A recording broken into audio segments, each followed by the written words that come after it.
Mga uri ng sahod. Una, sibuyas na sahod. Ito yung sahod na kapag hinati-hati mo sa gastusin, mapapaluha ka. Pangalawa, pampapayat na sahod.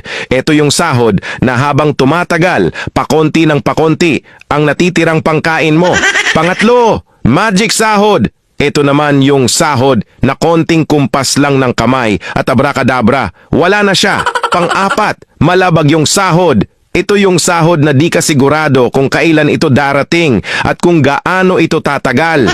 Panglima, corning pelikulang sahod. Ito naman yung sahod na tinatawanan mo na lang para di ka mabwisit. Pang-anim, konserbatibong sahod. Ito yung sahod na nakakawala ng inspirasyon. Pang-pito, baog na sahod.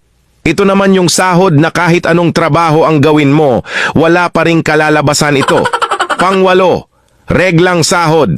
Ito yung sahod na isang beses isang buwan lang dumating at tumatagal lang ng 3 araw. Alin sa 8 ang sahod mo?